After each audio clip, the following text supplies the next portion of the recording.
नमस्कार दोस्तों, IPO analysis की सीरीज में आज हम एक ऐसी कंपनी लेके आए हैं जो वेल्डिंग इलेक्ट्रोड और मिग वायर बनाने का काम करती है। जानेंगे इस कंपनी की पूरी डिटेल्स, इसके क्लाइंट कौन है, क्या पोर्टफोलियो है, साथ ही साथ जानेंगे कि इस कंपनी की आईपीओ डिटेल्स क्या है, फाइनेंशियल्स कैसे हैं, वैल्यूएशंस कैसी है और ये कंपनी अपने कॉम्पिटिटर के सामने क्या सस्ती वैल्यूएशंस पर आईपीओ लेकर आ रही है या फिर महंगी। फिर जानेंगे कि ग्रे मार्केट में क्या कोई डिमांड है और अंत में जानेंगे कि आईपीओ में निवेश करना है या नहीं करना। तो दोस्तों, अगर आप आईपीओ इन्वेस्टिंग करते हैं तो वीडियो आपके काफी काम का होने वाला है, इसलिए कहीं मत जाइए, जल्दी से चैनल सब्सक्राइब कर लीजिए और वीडियो अंत तक जरूर देखिएगा ताकि आप आईपीओ इन्वेस्टिंग करना है नहीं करना उसमें आपको डिसीजन लेने में मदद मिल सके। हम हमारा आईपीओ एनालिसिस शुरू करें उससे पहले जो रनिंग में 4 आईपीओ हैं उनके बारे में जल्दी से बात कर लेते हैं। जिसमें श्रीजी शिपिंग की बात करें तो अभी तक 25 टाइम के आसपास सब्सक्राइब हो चुका है, आज लास्ट डे इनका। और पटेल रिटेल की बात करें तो 51 टाइम सब्सक्राइब हो चुका है। विक्रम सोलर की बात करें तो 18.88 टाइम सब्सक्राइब हो चुका है और जैम एरोमेटिक्स की बात करें तो 12.80 टाइम सब्सक्राइब हो चुका है जब मैं ये वीडियो रिकॉर्ड कर रहा हूँ। अब बात आती है कि चार आईपीओ और चारों को जबरदस्त रिस्पांस मिल रहा है, मतलब आईपीओ मार्केट में एक अच्छी डिमांड देखने को मिल रही है, अच्छा रिस्पांस मिल रहा है। तो इसी कड़ी में आज जो हम कंपनी लेके आए, ये कंपनी अपना आईपीओ एसएमई सेक्टर में लेके आ रही, क्लासिक इलेक्ट्रोड इंडिया लिमिटेड। एक ऐसी कंपनी जो 1997 में कलकत्ता में स्टैब्लिश हुई थी। ये कंपनी कंज्यूमेबल वेल्डिंग इलेक्ट्रोड और साथ ही साथ मिग वायर बनाने का काम करती है। ये कंपनी अपने इनोवेटिव वेल्डिंग सॉल्यूशंस को इंडिया में और साथ ही साथ एक्सपोर्ट करने का भी काम करती है। इस कंपनी के अगर हम प्रोडक्ट्स की बात करें तो मिल्ड स्टील इलेक्ट्रोड बनाती है जो जनरल पर्पस वेल्डिंग के लिए उपयोग में आते हैं। वहीं स्टेनलेस स्टील इलेक्ट्रोड बनाती है जो कोरोजन रेजिस्टेंस वेल्डिंग के लिए उपयोग में आते हैं। कास्ट आयरन इलेक्ट्रोड बनाती है जो कास्ट आयरन कंपोनेंट के रिपेयरिंग के लिए उपयोग में आते हैं। डीप पेनिट्रेशन इलेक्ट्रोड बनाती है जो हैवी ड्यूटी वेल्डिंग रिक्वायरमेंट के लिए उपयोग में आते हैं। साथ ही साथ ये कंपनी मिग वायर बनाती है जो metal inert gas welding process के लिए उपयोग में आते हैं। ये मतलब जो वेल्डिंग की प्रोसेस होती है उन सभी में उपयोग में आने वाले ये अपने प्रोडक्ट बनाती है। अब इस कंपनी की अगर हम मैन्युफैक्चरिंग फैसिलिटी की बात करें तो इसके पास 3 मैन्युफैक्चरिंग फैसिलिटी थी जिसमें से एक ही कंपनी बंद कर चुकी है। अब वर्तमान में इसके पास 2 मैन्युफैक्चरिंग फैसिलिटी है। जो पहली यूनिट है वो है दूलागढ़ वेस्ट बंगाल में और दूसरी जो यूनिट है वो है झालार हरियाणा में। एक और इनकी यूनिट थी हरियाणा में, उसको ये बंद कर चुके हैं। ये फैसिलिटी जो है वेस्ट बंगाल के नियर है। इसका सबसे बड़ा फायदा ये है इस कंपनी को कि रॉ मटेरियल की जो ट्रांसपोर्टेशन कॉस्ट होती है वो बच जाती है। अब एक बार हम इस कंपनी का रेवेन्यू मॉडल देख लेते हैं तो कहाँ से इसको कितने रेवेन्यू आती है और क्या इसका स्ट्रक्चर है। तो अगर हम रेवेन्यू देखें तो इंडिया से जो डोमेस्टिक सेल्स है उससे 99.96% जो है इसकी रेवेन्यू आती है। वहीं अगर एक्सपोर्ट से देखें तो सिर्फ 0.04% ही रेवेन्यू इसकी एक्सपोर्ट से आती है। मतलब सीधा सीधा हम ये कह सकते हैं कि ये कंपनी इंडिया के लिए अपना मैक्सिमम काम करती है।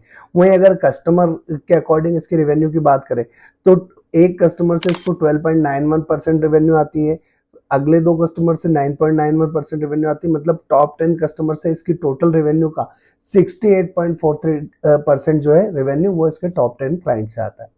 अब अगर इसकी स्ट्रेंथ और वीकनेस की बात करें तो अगर स्ट्रेंथ की बात करें तो 25 साल पुरानी एक्सपीरियंस कंपनी है, वाइड रेंज ऑफ प्रोडक्ट्स है इसके पास, स्ट्रॉन्ग डोमेस्टिक प्रेजेंस है इसकी और स्ट्रेटेजिक मैन्युफैक्चरिंग यूनिट है जिससे इसको मदद मिलती है।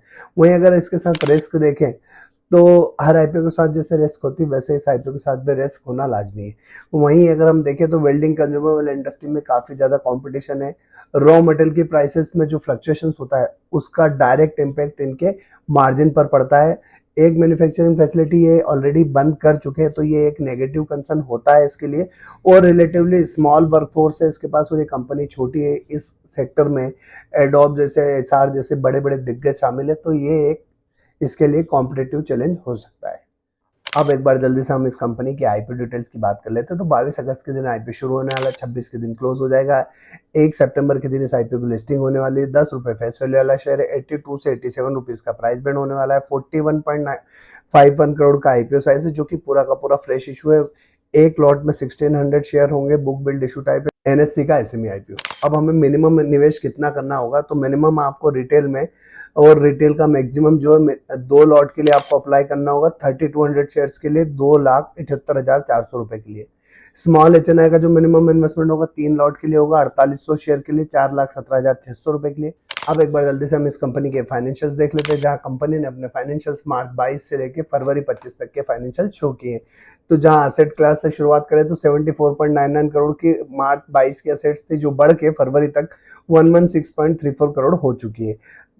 रेवेन्यू की बात की जाए तो 134.37 करोड़ की मार्च 22 की रेवेन्यू थी, जो बढ़ के 187.90 करोड़ फरवरी 25 तक हो चुकी है।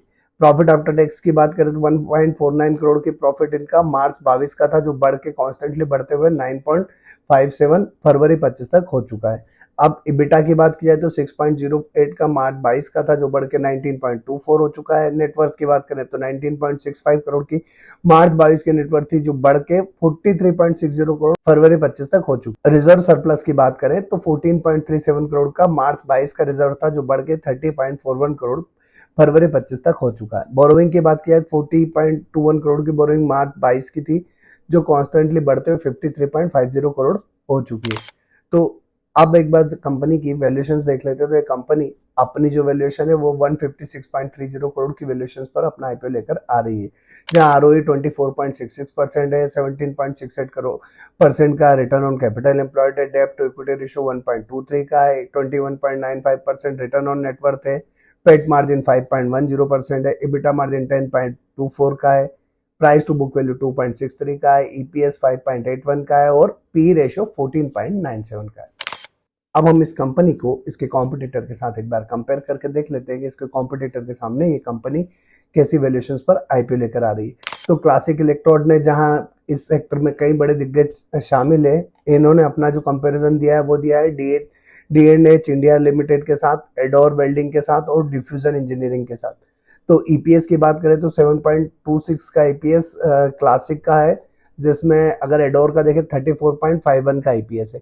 वहीं अगर हम पी रेशियो की बात करें तो 14.97 का पी रेशियो जो है क्लासिक इलेक्ट्रोड का है, जो इस इंडस्ट्री में सबसे कम है, और सबसे हाईएस्ट जो है वो डिफ्यूजन इंजीनियरिंग का 33.91 का है। रिटर्न ऑन नेटवर्थ की बात की जाए 21.95 का return on net worth classic electrode का है, डीएनएच इंडिया का 10.97 का, 11.84 का एडोर का है, और डिफ्यूजन का जो है वो 9.73 का। तो ओवरऑल रिटर्न ऑन नेटवर्क के मामले में भी ये कंपनी अपने कॉम्पिटिटर्स से काफी आगे है, बट ये कंपनी इसके कॉम्पिटिटर्स के सामने काफी छोटी कंपनी है। इस बात का हमें ध्यान रखना होगा। अब इस आईपीओ से आने वाले पैसे का उपयोग ये कंपनी कहाँ करने वाली है, तो वो एक बार हम समझ लेते हैं। तो funding capital expenditure company to purchase plant and machinery, जिसमें 100 मिलियन का उपयोग करने वाले हैं, रिपेमेंट करने के वाले हैं 100 मिलियन का, उसमें जाने वाला पैसा, और फंडिंग वर्किंग कैपिटल रिक्वायरमेंट के लिए 166 मिलियन का उपयोग होने वाला है, और रिमेनिंग अमाउंट जो है वो जनरल कॉर्पोरेट पर्पस के लिए उपयोग में आने वाला है। अब बात आती है कि इस आईपीओ में निवेश करना है नहीं करना है। तो दोस्तों, अगर अभी तक चैनल सब्सक्राइब नहीं किया है, वीडियो देख भी रहे हैं, पसंद भी आ रहा है, तो लाइक और कमेंट जरूर कर दीजिएगा, और साथ ही साथ चैनल सब्सक्राइब नहीं किया तो चैनल सब्सक्राइब करके बेल आइकन प्रेस कर दीजिएगा। फेसबुक, इंस्टाग्राम और व्हाट्सएप चैनल का लिंक डिस्क्रिप्शन में दिया हुआ है, वहां से आप हमें फॉलो करके लेटेस्ट अपडेट प्राप्त कर सकते हैं। साथ ही साथ डीमेट अकाउंट का लिंक डिस्क्रिप्शन में दिया हुआ है, जहां से आप अपना डीमेट अकाउंट ओपन करके अपनी फाइनेंशियल जर्नी स्टार्ट कर सकते हैं। बात आती है ग्रे मार्केट प्रीमियम की, तो 25% के आसपास की एक अच्छी डिमांड देखने को मिल रही है। दोस्तों, इस आईपीओ में निवेश किया जा सकता है, बट आपको क्या करना है, खुद के रिसर्च करना है, अपने फाइनेंशियल एडवाइजर से कंसल्ट करना है, और अपनी फाइनेंशियल कंडीशन देखने के बाद डिसाइड करना है कि आप इस आईपीओ में निवेश करने जा रहे हैं या नहीं जा रहे हैं। आपका जो भी डिसीजन हो कमेंट बॉक्स में कमेंट करके जरूर बताइएगा। और दोस्तों, ऐसे ही तमाम सारे लेटेस्ट और फाइनेंशियल अपडेट्स के लिए हमारे साथ जुड़े रहें।